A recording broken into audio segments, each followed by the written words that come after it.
if you're starting out your team, we talked a little bit about the different approaches to building out a team. But, once you've decided partnerships is something that we're going to invest in, I'd say you want to look for people who are great relationship managers, who are quite strategic in their thinking, longer term thinking with short term tactical wins. That's the kind of mindset that works really well. Who can adapt and kind of bob and weave as you go, because things do change, the market changes, your partners change, everything is happening very quickly, typically, if you're in a high growth environment.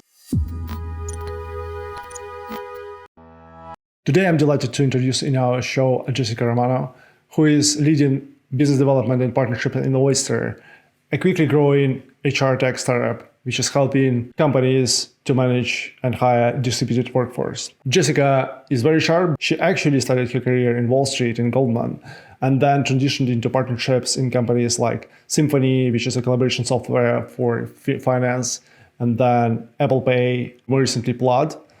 In all these great companies, she was in the very beginning of partnership programs. Therefore, we talk a lot about how do you set partnership for success, what different partnership use cases you can see in different companies, and also how do you hire for partnerships, what type of people do you need, and what type of KPI you should be optimizing for. I'm sure that you will learn a lot from this conversation. Without further ado, Jessica. Hi, Jess. It's really great to have you on our show. You started actually your career in Wall Street, in very enviable place, which is Goldman. And then you transitioned into Symphony and started in partnerships. You've done a lot of other amazing things, and we'll dig deeper into that. But let's start with what attracted you in partnership in the first place. I guess I have taken a bit of a non-traditional path in my career, having started out in finance in an equity sales trading role, as you mentioned, at Goldman Sachs out of university. And I did that for a couple of years and really enjoyed it. It's a very fast-paced industry, and at that time, just being out of school, it was a great place to learn kind of on the job, all the different ways you need to act and things that you need to manage in terms of people, platforms, market understanding, and things like that. And there was a lot of opportunity for growth there for the first few years that I was there. But as I reflected more and more year after year, I was there for a total of about 5 years. But around year 3.5, 4, I really started getting more interested in, or more curious, I'd say, about smaller companies and startups. This is when you were starting to hear more and more about startups in at least the New York City tech scene.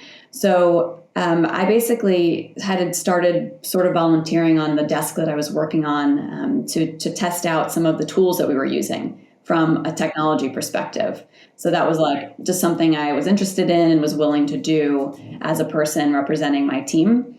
And with that, I was exposed to the strategy teams and the technology teams. And I thought, this is actually a whole new world that I find really interesting. So how can I parlay my finance knowledge and experience into a tech job?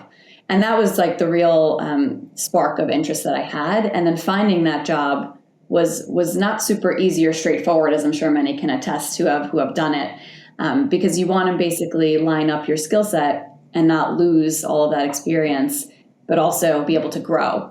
And sometimes it's not super easy to convince companies that you want to switch industries and switch roles at the same time. So what I was able to do initially, I didn't jump right into partnerships from that role. I actually jumped into a more sales and account management role. I was one of the first hires on the sales team at a company called Symphony, which we can talk about later. But this company essentially serviced the same market that I was covering when I was at Goldman with technology. So different focus areas, but same target audience, even though we were working with different personas. But it was a nice segue to be able to get into the technology industry and to a startup as well.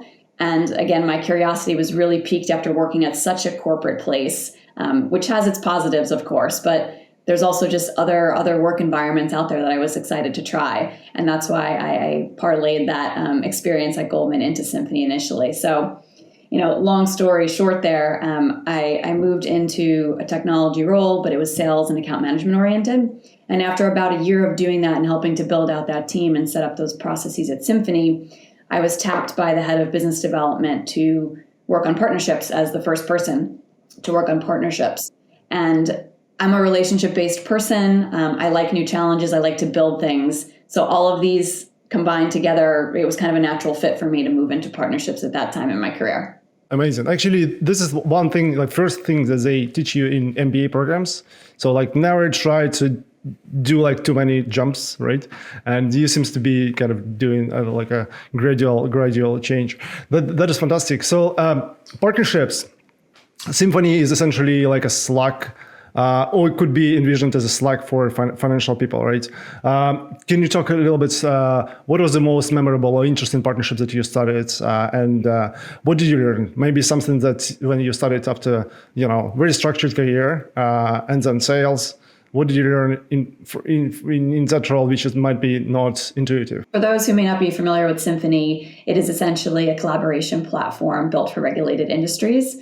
So as I mentioned earlier, the initial target market was finance and financial services companies. So large banks that are multinational, hedge funds, mutual funds, sovereign funds, basically any company that needed to communicate internally as well as externally with their network. So building out the partnerships program there as a whole is probably the highlight for me. Because as I mentioned, we built it from the ground up. It was basically myself and the head of business development at the time.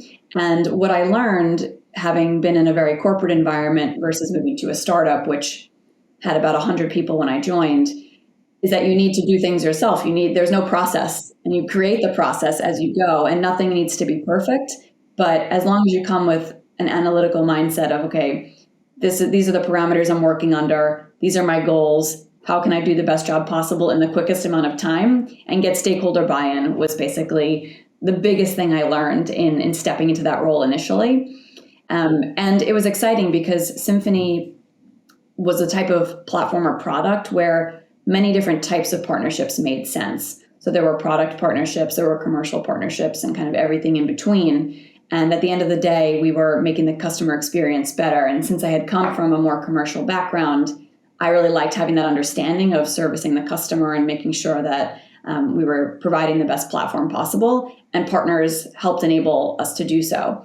So there were many different partners too. I'd say an exciting piece was working with a bunch of up and coming startups that were just a few people building very interesting tools for financial services and applying data driven processes through the platform. So working with people that were, building their own companies themselves. That was very exciting, and the first time I had a chance to do that in my career.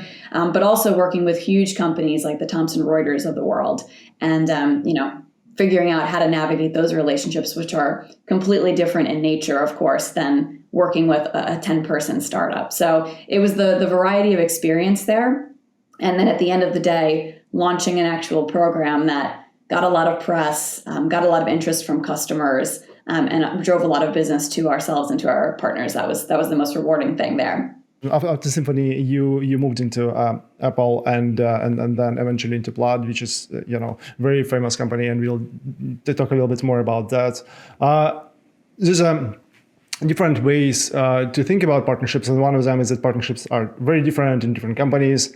But I'm wondering, working on all of these fintech-related tech products. What are the commonalities? What are the differences that you encountered in partnership teams? How they were built? How the partnership were developed in the market, and so on? With each company that I've worked at 2 very corporate companies and 2 startups that grew quite quickly. So two very different groups of companies there, and the partnerships, though there are some similarities, are also quite different. And this is because of a multitude of reasons. You have different kind of leverage points as a company. So what are you bringing to the partnership as a company today versus what you may bring in a year, 5, 10 years? That's going to change over time, and you'll need to reevaluate which partnerships you're working with. But planning those longer term partnerships and mapping that out based on where you are and where your partner is today is super important. So for example, Apple likely not going to officially partner with a 2-person startup. Potentially not unheard of, probably through the App Store, if you want to call that a partnership. But from a more corporate partnership standpoint, it's just the mismatch of kind of where those companies are in the market may not make sense. But at the same time, there are points when you're working for a startup company, Plaid or Symphony are good examples, where you may be the smaller company or you have a certain niche, but you're bringing a lot of value to big corporate partners potentially. So mid-market or corporate partners, for example, where you're plugging a hole for them potentially or adding value in a way that they cannot, whether that's the narrative of what you're offering, the particular client base or geography you're servicing. And you have to be very, very thoughtful about these things when you're planning your partnerships and your program and your portfolio of who you want to work with, because at the end of the day, you only have so much time to work on each partnership, and you need to dedicate the right amount of resources to get the most out of it. So, that's basically all to say is your partnerships, there's no one size fits all. There are some core things that you should always consider for every company you work with, but you have to definitely think about, okay, it's not just about what can partners do for me, it's what can I do for them. Absolutely. And if you don't have that mindset, you're not going to have a partnership that goes many places. Because you was in inception of partnership programs in several companies, like you mentioned, and then you was in Plaid. I would love to ask you your perspective in terms of how do you typically see partnership program emerge? Where they typically start, on which side? Is it like distribution partnerships, is it tech partnerships, and how they develop over time? I don't think you'll ever find a company doing it the same exact way as another company. And it really depends on a bunch of different things. One is kind of what the team organization is, how it's set up, what the funding levels are, and what kind of business you're in and what kind of market you're in. So for example, if you are, a SaaS product that's pretty straightforward, you probably don't need implementation partners as an example. Or you may not want to have product integrations because you simply don't have the resources. So you're going to need to look for more commercial or referral type partnerships. So it depends on where you are in the journey. I'd say for companies that are, pre-seed or Series A, B, I've consulted with several of these companies to date, and it's always a question of, should I hire, somebody now or later? And I would say earlier in the journey is a good time to think about partnerships because they take a long time typically to bear fruit. It's not always the case, and there are situations where you can quickly snap up tactical partnerships and make those work. But the ones that are going to be probably the highest value in the long term take multiple quarters, not only to just prospect and find these partners, but also then develop the relationships, formulate the agreements, figure out what the roadmap is, and then actually execute it and have that kind of ongoing partner lifecycle happen. It takes a long time. So if you're a company that's 1 year old or 2 years old and you're like, okay, well, I want XYZ of my revenue to come from partnerships because it's a scalable function, you need to be thinking about that sooner than later. And I've seen companies approach it in different ways in terms of building out teams. So for example, some of the companies I've worked with want to kind of test the waters, get some ideas because either they don't have the time or the expertise to do it. So they'll hire somebody part-time or a consultant to advise who's been in the space potentially or is familiar with the function, or hire somebody that's very commercial or adaptable as an example to bring them into the organization. This was similar to my experience at Symphony as an example. There was no team focused on this, but it sort of fell under business development in that particular company. So when we started to see enough demand from customers that they wanted to see all these different partnerships happen, and then we were also receiving a lot of inbound from companies that wanted to work with us, we said, okay, we need to dedicate someone to do this. And for that, I was able to use, for example, like my sales and account management skills and learn the partnership skills along the way. So that's another approach that I've seen companies take that can work as well. On a scale side, when you think companies kind of scale, do you have any benchmark that might come from partnerships, just sort of in your mind? I think it really depends on the product and service you're offering. So again, if you're offering a certain type of platform, maybe it's a great candidate for channel partners or distribution partners. For example, an API-based platform. So if you're selling APIs, as an example, that may be wrapped up very well as a package with other tools that are out there in the market. Right? So you may be working with companies or targeting partners that can sell on your behalf, and then you have a revenue share in place as an example. So that's one example of how to achieve scale. And sometimes those can work really, really well because, again, it's a scalable, efficient way to increase revenues and to increase visibility. And on the other end of the spectrum, you have maybe you're an emerging company and you need some street credit. You need some credibility or legitimacy. So you're going to want to find partners that can bring that to the table for you. that have an established brand name or market base. And then, of course, you need to position yourself as, what can I do for you as the partner and this new emerging technology as an example. So it really does depend. It is not a one size fits all. And again, I think what's important in the beginning is, if you have some resources, you can kind of dabble in different partnerships and explore. Not too many, but a couple of different mechanisms. And then once you receive some very early signals, lean into those and actually go with it. Because you don't want to be a guessing game completely. And you can't have 100 partnerships right off the bat. You need to actually gradually grow them and see what works. Completely with you. And I really like how you think in this range, because there's no hard rule in partnerships, right? It's everything on the spectrum, but there's a big upside potentially. So double clicking on Plaid because Plaid is Silicon Valley darling these days, and it's a phenomenal company which was almost acquired by Visa, but then now it's independent, which is probably better. What did you learn in doing partnership in Plaid? What was the most exciting and maybe most counterintuitive as well? I was actually on what we called the financial access team at Plaid, and these were data partnerships.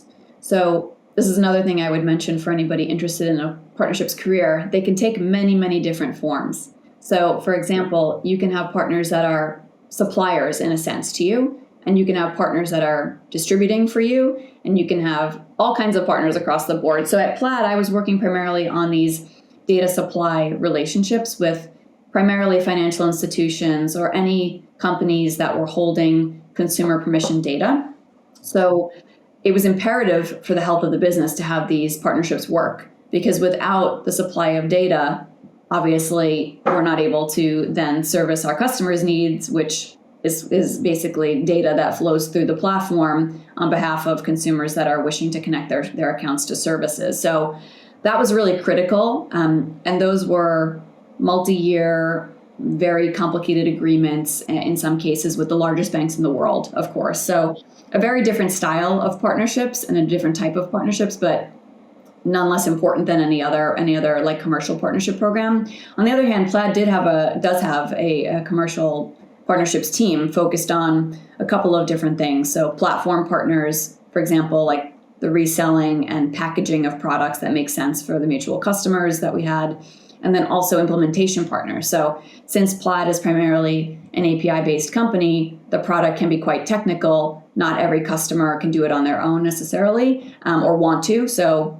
we would have implementation partners as well that would help our customers achieve their goals more quickly. So we had something similar to this at Symphony as well, where we worked with system integrators and ISVs and consulting firms, because we worked with very large banks as clients, and they wanted to implement our partner products as an example, and sometimes they wanted some additional support. So we work with those professional services companies as well. So lots of different partnerships, but at Plaid in particular, there was kind of the two sides of partnerships. There were the data supply side partnerships, very important, relationship-based, and then also the more commercial and distribution partnerships as well. Just a quick question about partnering with suppliers. Why do you call them partnerships? I think because it is a two-way street that involves some trust, and those are the ones that work the best.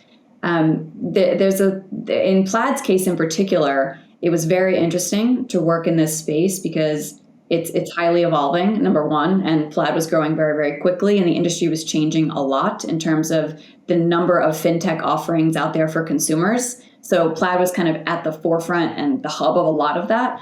And a lot of the banks that we worked with and financial service institutions, we'd work with them in a consultative way, and it went both ways. So we'd say what we are seeing in the market, what we're hearing from customers, what the challenges are in the industry, how can we have best practices, around data privacy and things like that. So these were really deep and detailed conversations that we were having with these partners. And they were also sharing information with us around how they approached it and a totally different kind of perspective on the market. And I think that was beneficial in many cases for both Plaid and the institutions that we worked with. So that is why ultimately it was a partnership. And, just from an operational perspective, there's also typically agreements involved with those partnerships that, require a lot of groundwork and legwork. And it's a long lasting relationship that you'll have, hopefully. So that is why we called them partnerships. Makes a lot of sense, actually. So it's sort of co-innovation, right? Definitely in Plaid's case. Brilliant. So now you work with multiple startups, and now you're leading partnerships and business development in Oyster, which is a company I've heard a lot. It's a great company. Tell us a little bit more about Oyster. Yes. So Oyster is a fantastic company, and I can talk for days about it. But basically, for those who don't know, essentially what we offer from a software perspective is a way to hire, pay, and care for employees anywhere in the world. So think, you're a company and you want to hire cross-border anywhere outside your country, you can come to Oyster to do it.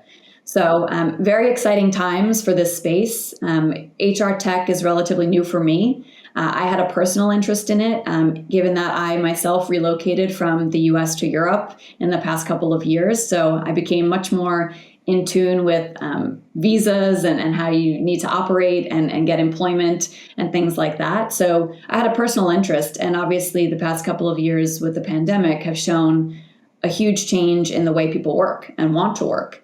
And Oyster has been at the forefront of that. The company is 2 years plus old and has grown astronomically. There's a big demand for what we do, and just a huge need for companies to have a good experience and an efficient one when hiring abroad. And the great thing about Oyster, there's many great things, but it's about what we're trying to do at the end of the day is not just enable customers. Obviously, it's a for-profit company, and we want to sell what we offer. But at the end of the day, what we're trying to do is enable people anywhere to get the jobs they want. And this is, there's a whole area we could talk about around why that's good for people, for the environment, for everybody, and for productivity at the end of the day.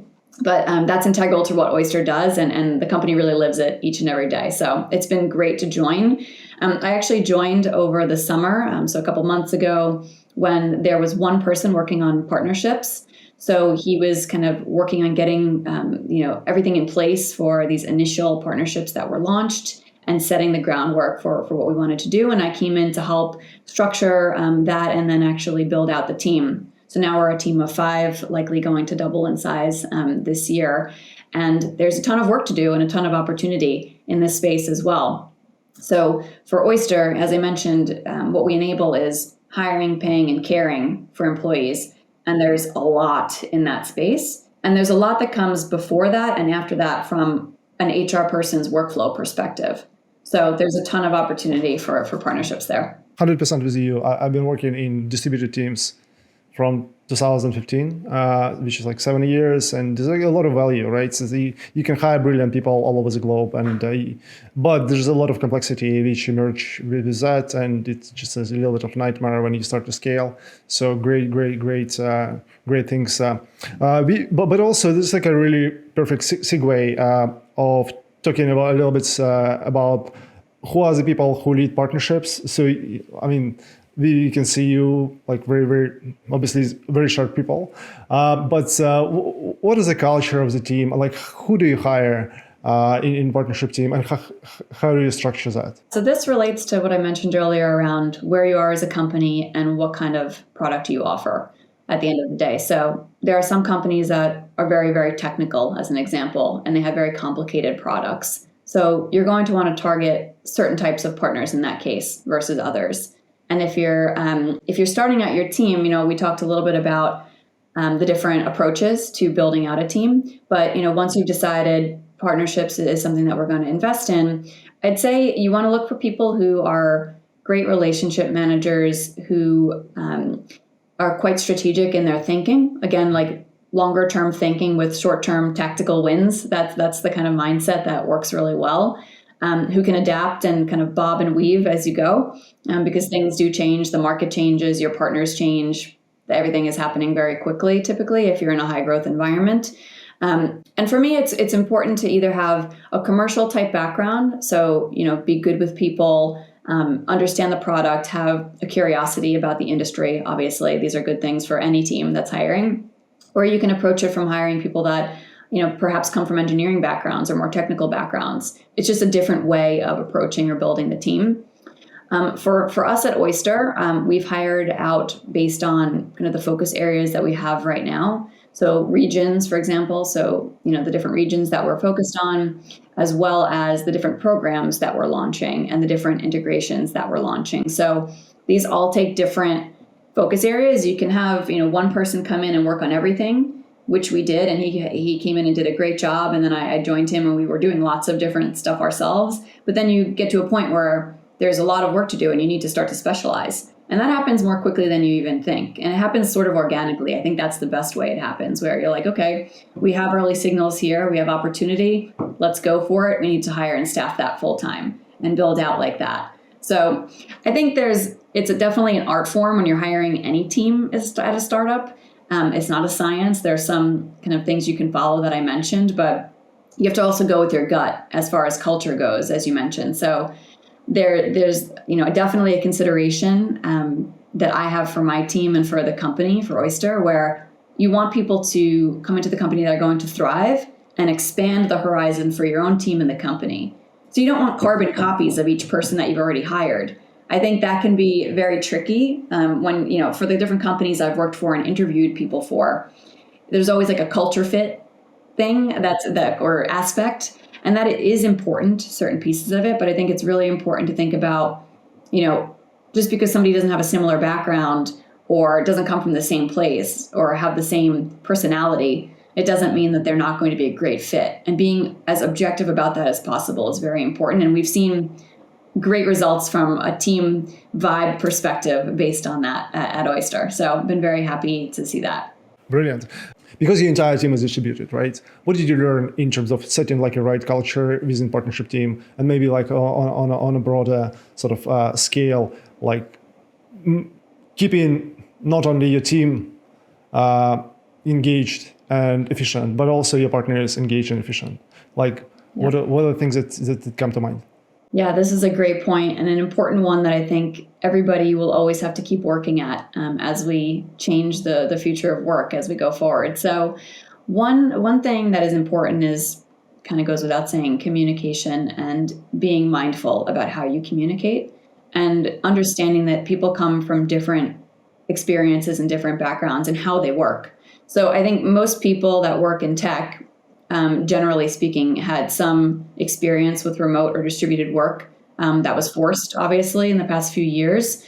Some companies have obviously returned to office or have hybrid methods. But from that perspective, I think most people have a bit of experience. But what's interesting is that Oyster started as a distributed company.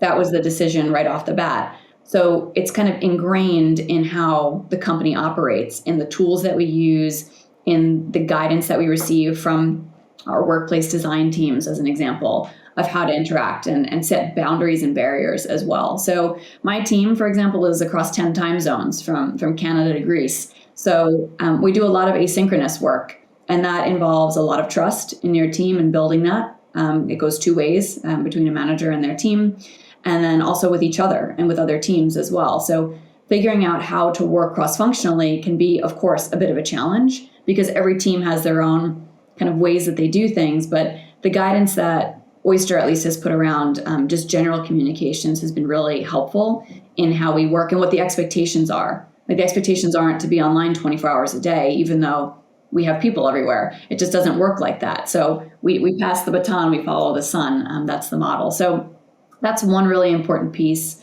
I think with partners, I really haven't seen it be a hindrance at this point that we're all remote. I think there is definitely value in being able to meet people in person if and when it's responsible and you're comfortable with it. I feel like it's like a treat these days if you get to do that or want to do that.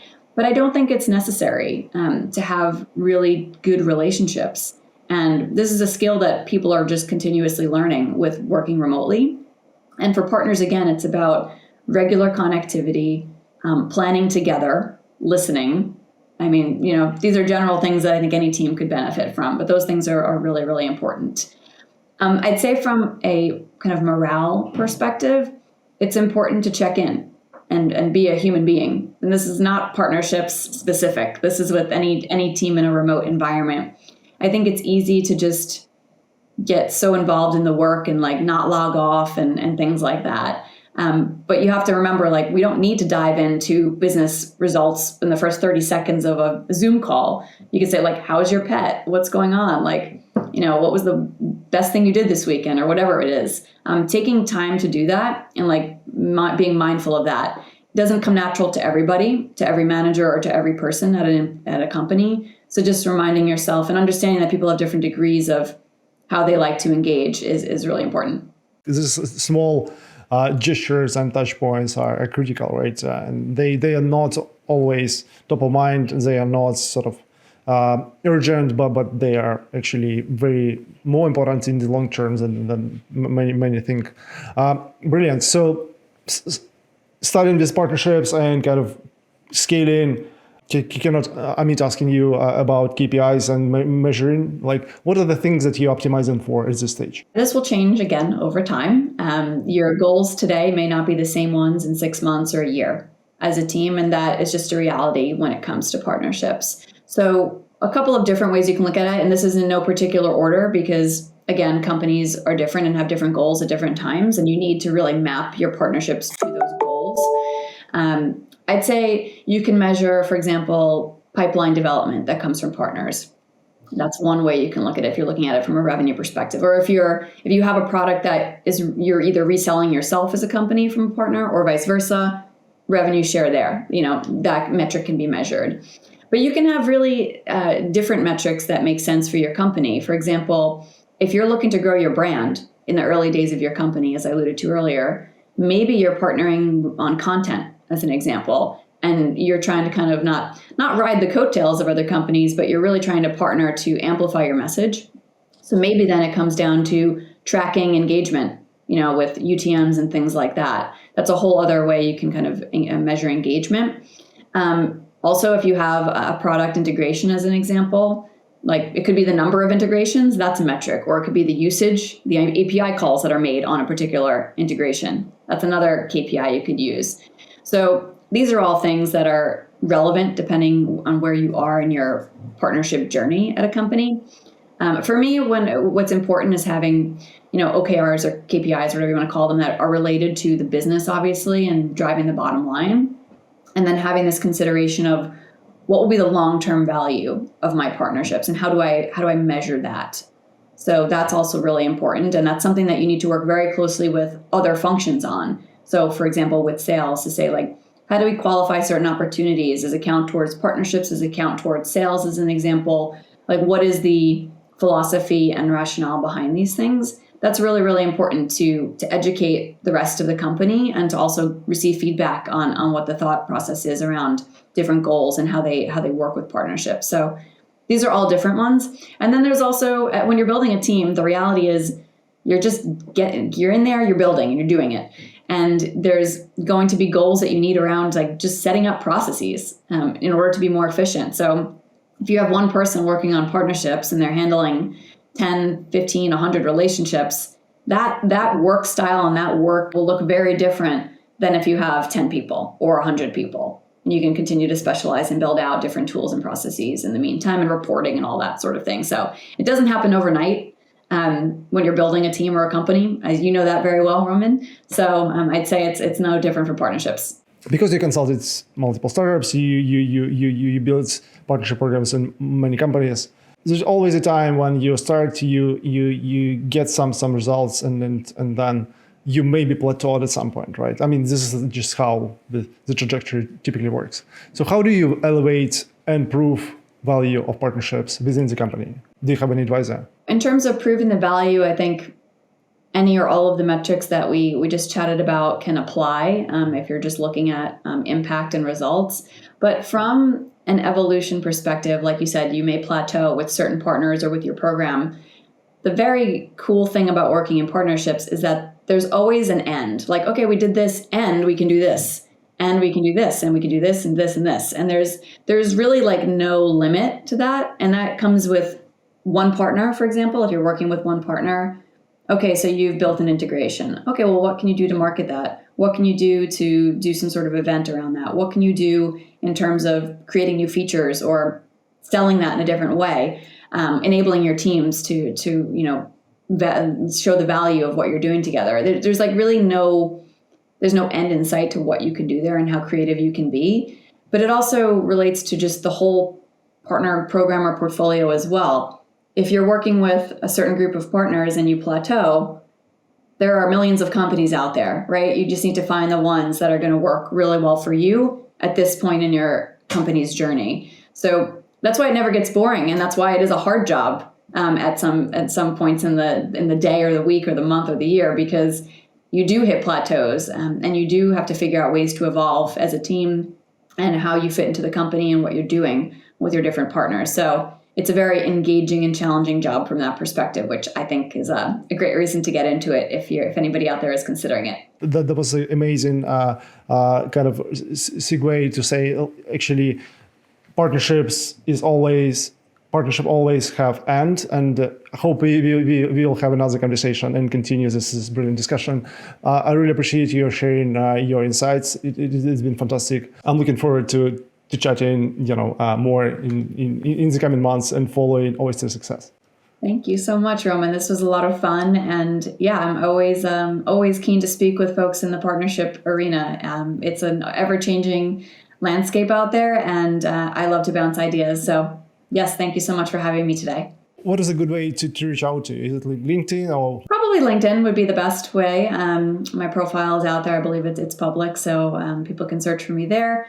Otherwise, I can share my email address with you, Roman, and anybody can reach out to you to get that. Fantastic. So thank you so much.